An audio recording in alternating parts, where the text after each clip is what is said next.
From the New Arts and Media Studios in Milwaukee, I'm Charles Purcell. This is The Log. Hey, you know, we passed a big anniversary we didn't mention. On April 18th, 1775, that was the ride of Paul Revere. And then the very next day, of course, the battles of Lexington and Concord kicked off the Revolutionary War. April 19th, 1775, 250 years ago. So that means that every milestone of the Revolutionary War and the founding of this nation is going to hit that 250th anniversary over the next few years. And I think that's good, that we commemorate and we do a little reflecting and a little learning of history, reminders of what we learned in school, or maybe hearing for the first time what we should have learned in school about what this nation is supposed to be about. The regime is trying to make it illegal to teach the truth about Native American genocide, about black African slavery, two of the cornerstones that built this nation. So we'll do our best to not let that truth disappear under the thumb of the regime. Yeah, 250 years will be noted again by the people who write the headlines. Of course, July 4th, 2026, that'll be 250th anniversary of the signing of the Declaration of Independence. September 9th of that same year, our country got a name officially, United States of America, officially adopted by the Continental Congress. Of course, it wasn't until 1784 that the United States officially became a nation. That's when the Continental Congress ratified the Treaty of Paris, formally ending the Revolutionary War and recognizing U.S. sovereignty. That was January 14th, 1784. So the 250th anniversary won't be until 2034. And then it took another 5 years.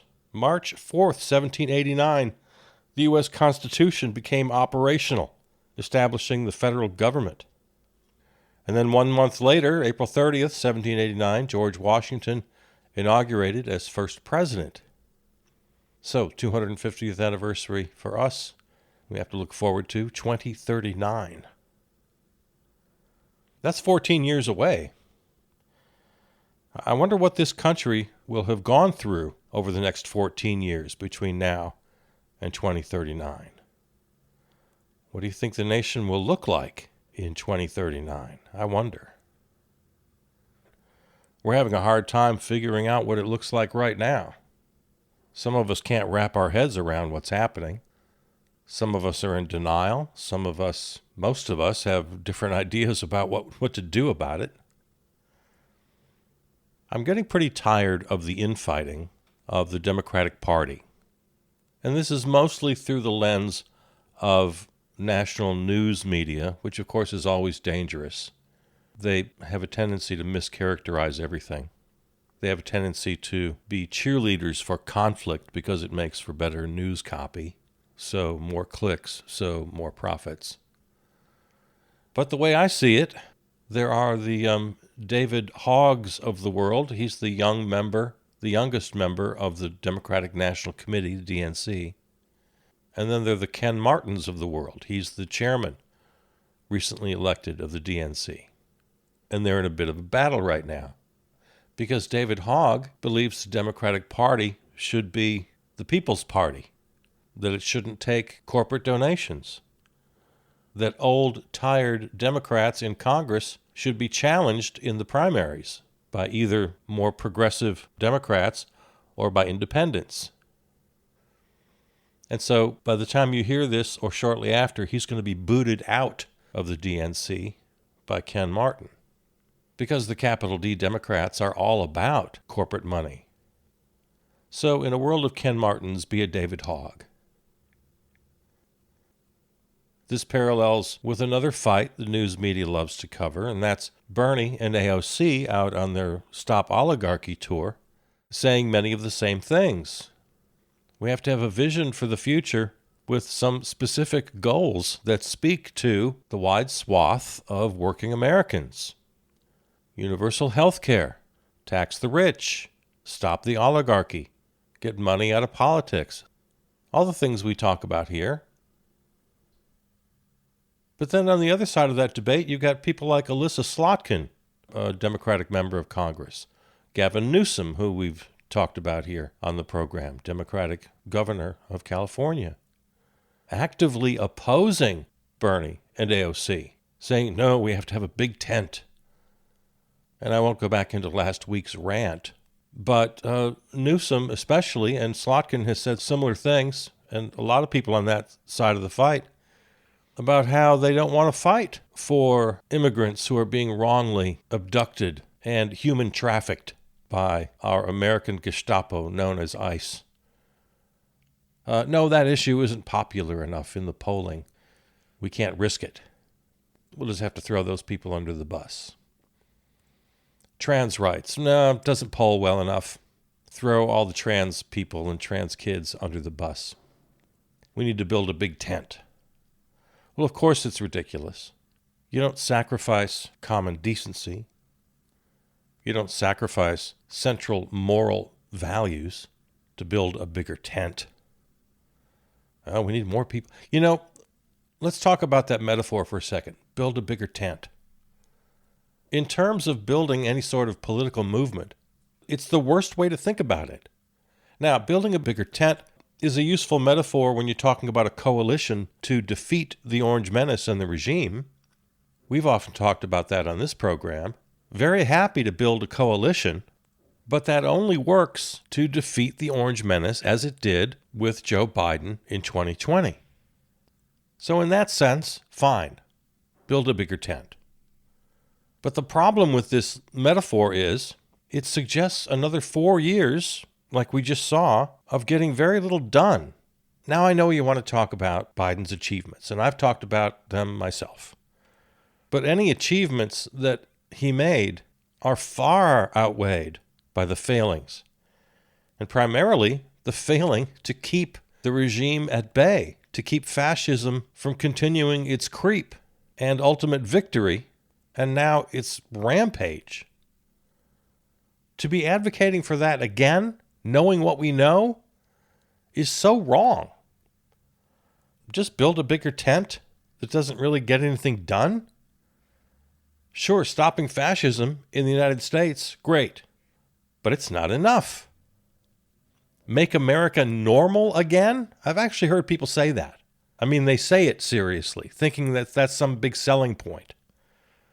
Well, of course we want that, but it is absolutely not enough. And it may be enough to win again in 2026 and 2028, but it won't solve the problem. It may be enough to win one election or two elections, but it's not enough to govern.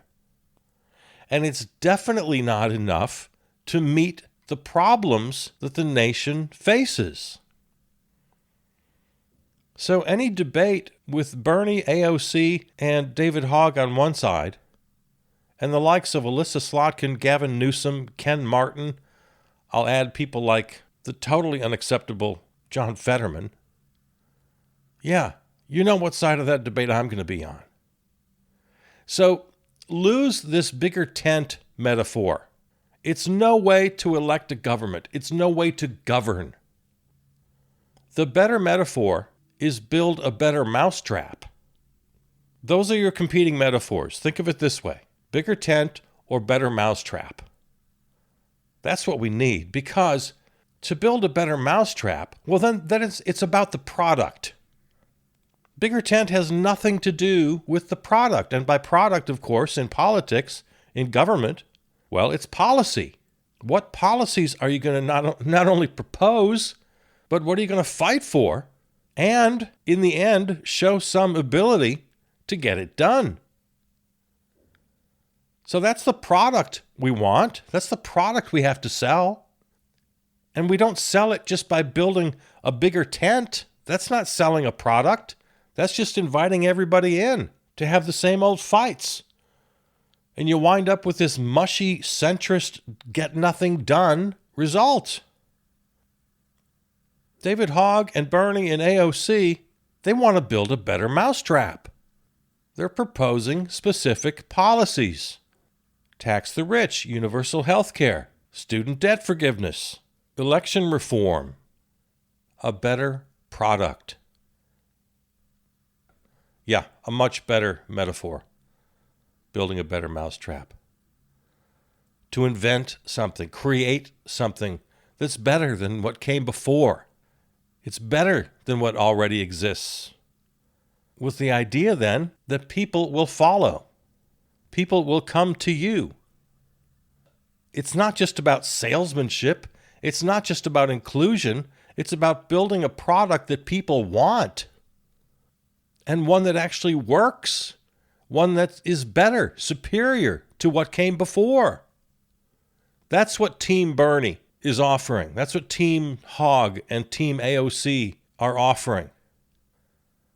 The establishment Democrats, Alyssa Slotkin, Gavin Newsom, Ken Martin, et al., are asking you to believe that the same old formula of watered-down political flailing, just treading water for another election cycle, creating more discontent, righteous discontent, I might add, by the voters, who then turn to the next con artist telling them what they want to hear. Because now, as it's been well established for over 10 years, and 2 election wins, the MAGA regime has been able to convince people that they're on their side, at least enough people to get elected. So as you go about your political life, whether you're out in the streets or you're running for office or you're just sitting around the kitchen table with family and friends, try out this competing metaphor argument on them. Do we want a bigger tent or do we want a better mousetrap? I think the clear case to be made is for a better mousetrap. Let's look at events and boycotts coming up. Well, Thursday, May Day. Thursday, May 1st. That's the next big day.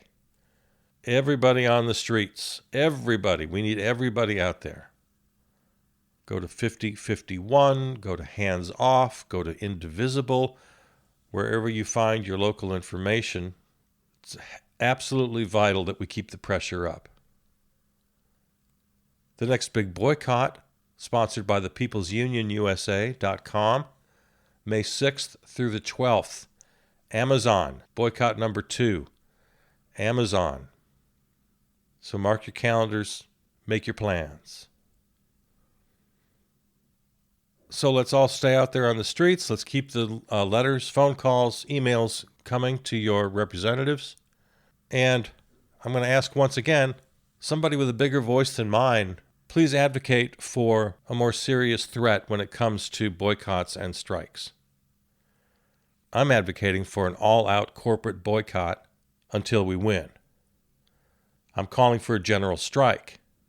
And I'm calling for everyone to communicate this very clearly to the members of Congress, that we are doing everything we can to shut this nation down. We're not going to give you our consumer dollars. We're not going to give you our labor hours until you, Congress, impeach the Orange Menace, impeach J.D. Vance, after having elected a Democratic Speaker of the House who will then, as the next in succession, advance to the presidency, immediately fire the cabinet and rescind all Orange Menace executive orders and policies.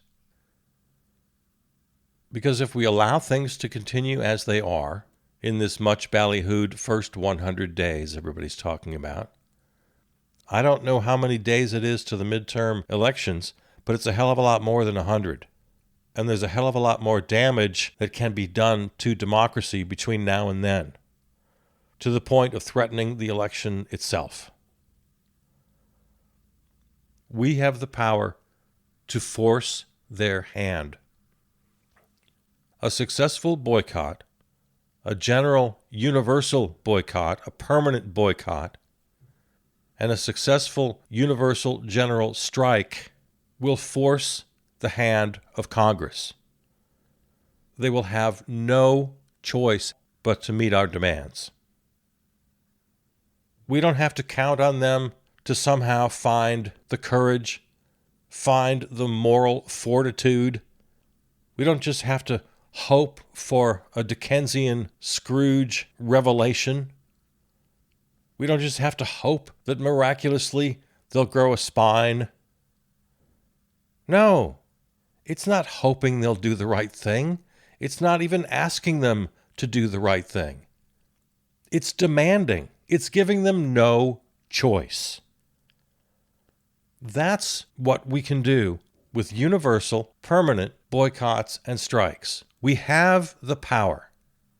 It's only a matter of organizing and executing the plan. I'm not saying it's easy. I'm not saying it's simple.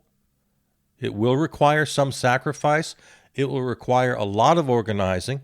It will require, as we've talked about often on this program, a strong foundation of mutual aid, especially when it comes to labor strikes. Every well-organized labor action has mutual aid and support as a central element to its strategy. You have to have a strike fund. People have to pay their rent, buy groceries. People have to help each other. So that's why we spent so much time talking about mutual aid on this program. It's the only way to support boycotts and strikes over time. So, people with the power to do it, already established organizations, labor unions, mutual aid societies, support groups, neighborhood groups. There's no time to lose because the regime is on an absolute crime spree, multiple crimes every day of the week, breaking American laws, breaking international laws. They've just arrested this judge in Milwaukee. They're threatening judges everywhere. They're deporting young children who are U.S. citizens with their mothers. Now, we've heard several cases like this. These mothers not allowed any due process, not allowed to even call a lawyer, to even call the father of their children. They're now arresting people for, quote-unquote, threatening U.S. foreign policy interests. And that can be basically anyone they choose. Anyone who opposes the policies of the regime. They just determine then on their own that you are aiding and abetting enemies of the United States. So, because I oppose some policy on this podcast, or I carry a sign and I chant slogans at a public rally, well then, they can just label me a lunatic, according to the Secretary of State. I'm a terrorist, according to the Attorney General. I'm vermin, according to the President. So that's where we are. You and me and every person in this country can be tossed in jail or abducted and human trafficked to another country. The regime is doing it as we speak to American citizens. I've lost count. The last number I heard was, I think, 170 court cases they've lost. Everything they're doing is illegal. The slashing of government programs, the firing of federal workers, and then, of course, worst of all, the kind of thing I'm talking about here. The abduction and the rendition of innocent people right off the street without due process. Over 170 cases and counting. It's probably over 200 by now. And they're losing virtually all of them. But through the process of appeals and stalling and slow rolling, and now in some cases it's come down to downright defiance of the courts, they're getting away with it. There's some hope in recent polls. We take some solace in these recent polls that show the popularity of the regime dropping down to record levels. Well, that's all well and good. But, they don't have to be popular to get away with this stuff. They're not counting on popularity. If they can get away with it, they'll get away with it. Because the oligarchs are still on board. The bigots are still on board. The hardcore MAGA diehards are still on board. His popularity is down in the low 40s. If it goes to the low 30s, it doesn't really matter because the courts can't enforce their orders, and so far, Congress won't make a move against the regime. So May 1st is our next big day. I'm sure there are also some events scheduled for the following weekend, May 3rd and 4th, so check your local information. Now, when you hit the streets, when you carry your sign, when you chant your chants, you can voice your disapproval. And that's still important, especially when we're coming out by the millions. It gets the attention of members of Congress. We cannot impeach a president. Only that very small number of American citizens who have been elected in the House and the Senate have the power to do that. So we have to force the issue. Going out and yelling in the streets is fine, but I firmly believe that it's high time we make our demands specific. Tell members of Congress exactly what we're demanding of them, and that we will withhold our consumer spending from the economy, will withhold our participation in the labor force until they meet our demands. Elect a speaker from the Democratic Party, impeach the president and vice president. The new Democratic president fires the cabinet and rescinds all executive orders. Congress passes election and government reform that will guarantee this could never happen again. To be taken in by a con artist who flagrantly breaks domestic and international law without consequence. There are 100 different problems, different issues, different crimes, different slogans that you can put on any given protest sign that you carry. Everybody's welcome to choose your favorite. That's the big tent. I'm fine with the big tent metaphor when it comes to bringing down the regime. But the minute we do bring it down, we got to build something better in its place. We can't just tread water for another 2 years or another 4 years. We have to build a better mousetrap. Congress needs to propose and pass legislation. That's what government is supposed to do. Pass laws, pass legislation. That's your product. That's your mousetrap. Build a better one. All right, let's get out there. Thursday, May 1st is a big day.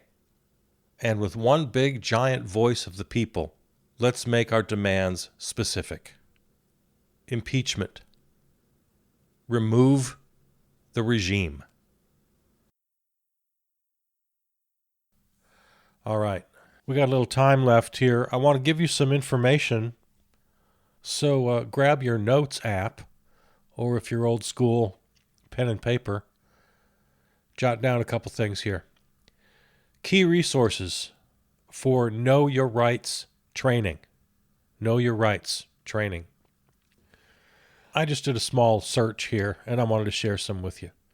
Just a few places you can go for toolkits and training materials.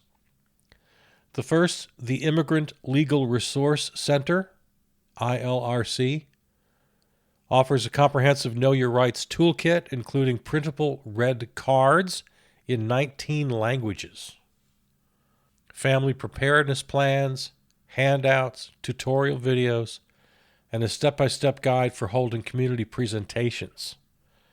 They also provide webinars in English and Spanish for both community members and advocates who want to train others. Next, the Civil Liberties Defense Center, CLDC. The CLDC provides tailored Know Your Rights trainings for activists, immigrants, youth, and more. Each training comes with a PowerPoint presentation and can be recorded for later use. They offer materials in multiple languages and formats for various audiences.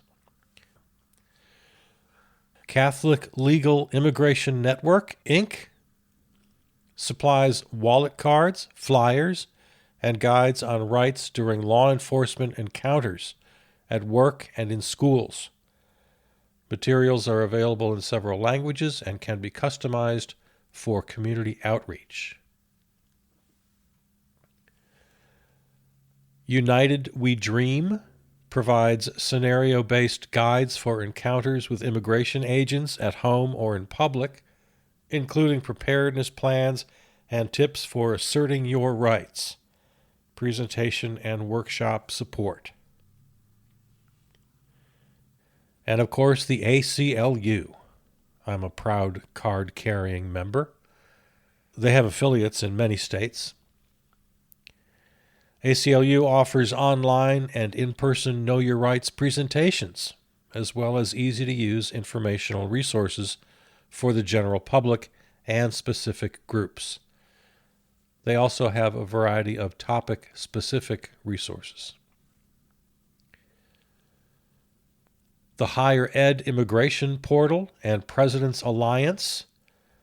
They compile resources on workplace rights, protest and civic participation, travel, detention, and more, tailored for students, workers, and community members. There's also something called United We Dream. You can use scenario-based guides from United We Dream to make trainings practical and relevant.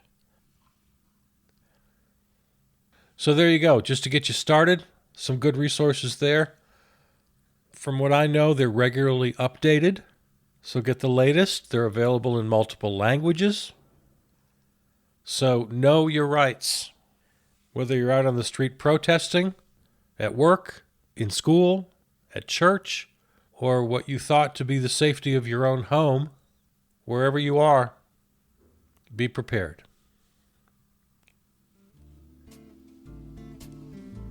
As always, this episode is available on your favorite podcast platform, or go to the website charlespurcell.com for all the episodes, and all the other shows for that matter.